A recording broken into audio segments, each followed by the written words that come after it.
Good morning. It's Friday the 27th of November and it's time for Boris's Best of British Bulletin.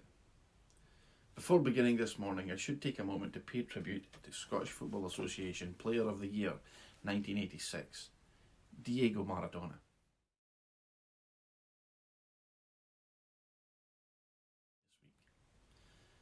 In Scots Tory news, as I'm sure most of us are aware, there's this nasty bug going around, well, the whole fucking world.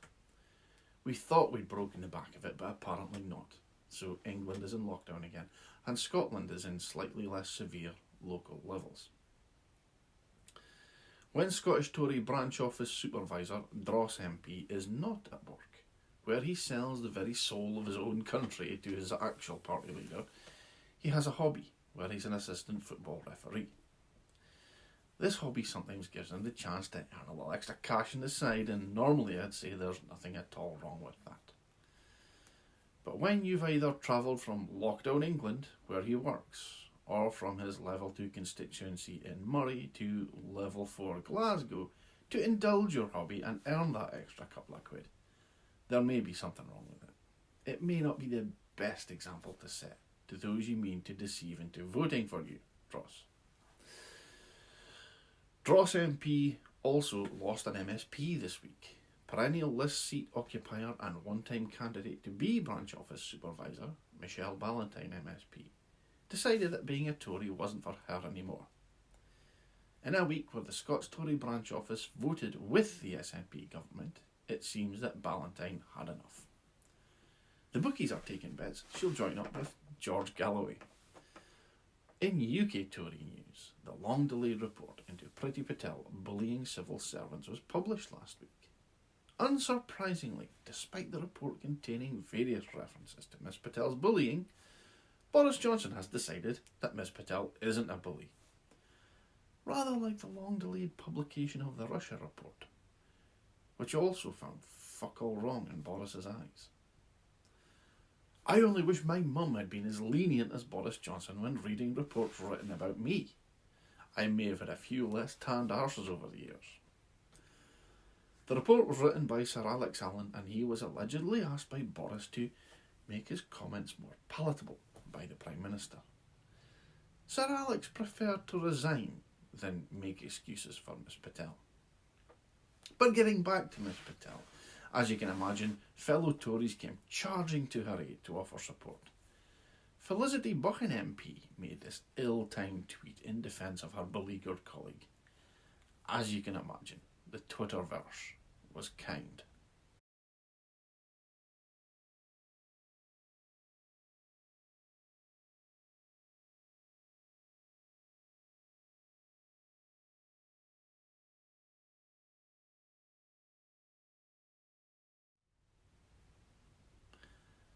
And you'll be delighted to hear that I had a go too.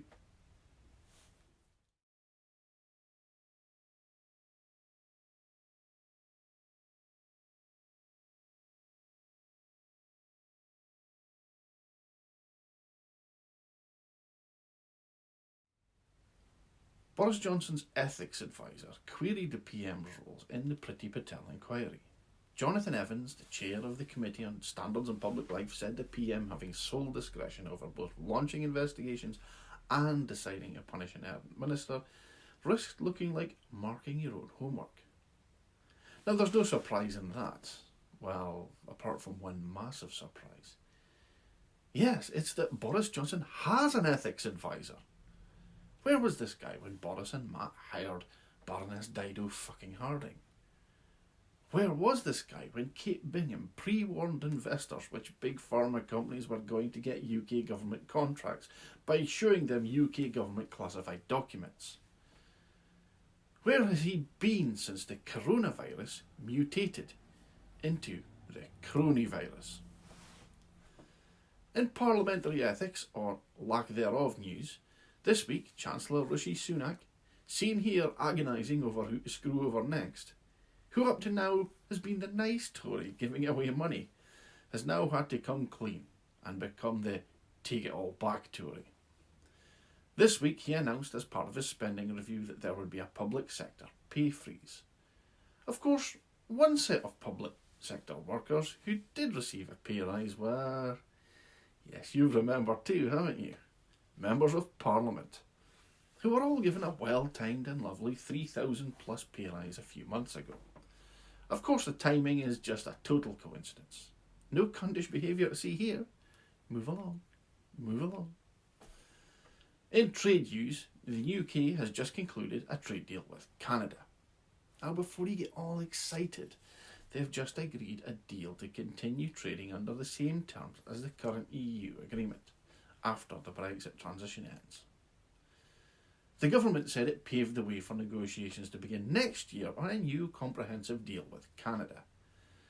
But this ignores the fact that the EU-Canada trade deal prohibits Canada from giving any country more favourable terms than the EU. The agreement also does not give any new benefits to businesses. There are 195 sovereign states in the world. The UK currently has trade deals worked out with just 25 of them, only 2 of which are G7 nations, none of which are either of the 2 biggest markets in the world, the USA and, funnily enough, the European Union. And, of course, when we were in the European Union, we had trade deals with all of them through the European Union. Tuesday was a barrel of laughs for UK truck drivers as the French border force ran a 6-hour trial of the border checks they will have to do from the 1st of January. The checks at the Dover ferry port and the Folkestone Eurotunnel cargo terminal led to 5-mile tailbacks on the M20. The 70-second check was trialled without the additional checks that will be needed for trucks carrying food, drink and agricultural products, which will include our fish exports. In hypocrisy news, Brexiteer MP Steve Baker has been accused of, well, hypocrisy, after citing the European Convention on Human Rights to challenge the government's coronavirus lockdown policy. The former Brexit minister argued that the current lockdown measures infringe the European Convention of Human Rights, which is incorporated in UK domestic law under the Human Rights Act 1998.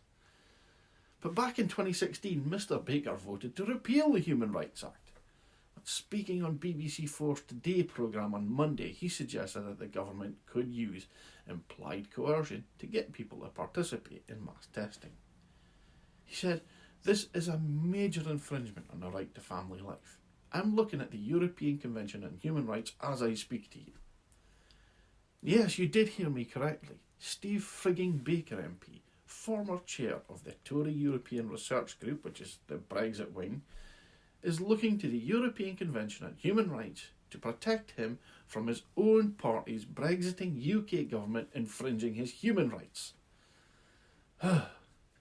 This is, of course, the same Steve frigging Baker who posted a video of himself in the 90-minute queue at the House of Commons, traipsing through the place in a vote to decide whether this method of voting should continue.